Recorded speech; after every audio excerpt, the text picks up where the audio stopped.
Yo,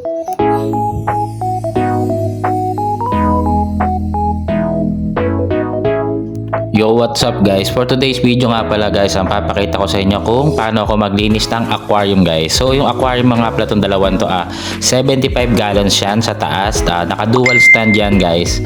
Tapos ito nga pala, gagamitan niya lang siya ng glass cleaner guys. So papakita ko sa inyo yung glass cleaner dyan, yung kulay black.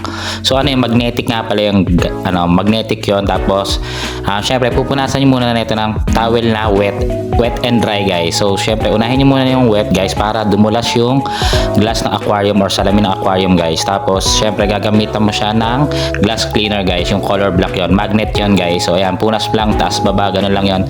So ito yung mga basic na pag cleaning natin. Pero syempre pagka magpapalit ng tubig, water change, or kaya talagang gen clean tayo, kailangan natin ng brush. Pero pag ito salamin lang, tamang ito lang, yung color black lang yan na magnet. Ito ipapakita ko sa inyo. Ayan, nabili ko lang to online guys. So ito nga pala yon, yung magnet na glass cleaner guys. So ito kailangan talaga basa yung aquarium nyo para dumulas siya, kasi mahigpit yan, tsaka medyo mabigat yan guys, delikado yan. Ito malaki to. So may size nga pala, may small, medium, tsaka large guys. Ito large to, masyadong mabigat. So ito medium size. Effective din naman to guys. So kung ako sa inyo, mas maganda tong medium size lang ang bilhin nyo para hindi masyadong mabigat.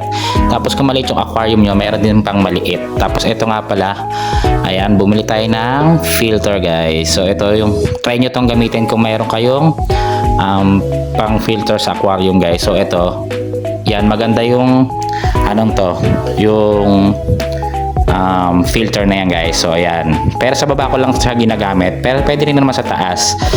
Iba-iba klase kasi ng sponge filter yan guys. Meron yung color white lang, tapos meron yung black, yung blue, tingnan nyo. Pero ito effective to guys, nabili ko lang to online guys. So try nyo, dito ko ilalagay yan sa baba. So syempre huhugasan nyo muna yan bago nyo gamitin guys. So ito, tinulungan ako ni Julia Clay guys. So syempre balawan nyo muna yan, di ba, para mawala yung chemicals or ano yan. Syempre pagkabalot yan, di ba, para hindi matay yung mga isda nyo guys. Syempre babanlawan nyo muna ng konti ng tubig yan, piga-pigain nyo lang dyan guys. Tapos papakita ko sa inyo yung luma kong ganito guys. Effective to, nakakalinaw to ng aquarium guys. So ito yan, di ba, sobrang dumi, di ba, yan, di ba, napakadumi.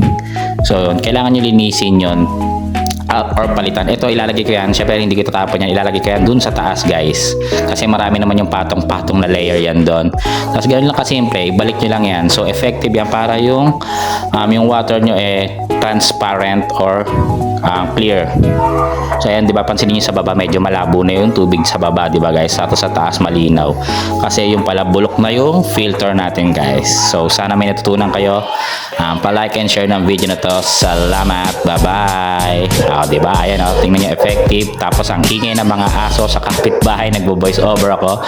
Di ba, ito yung layer niya, napakaganda, di ba, puputi yan. Check natin bukas kung maganda na. Thank you, bye bye.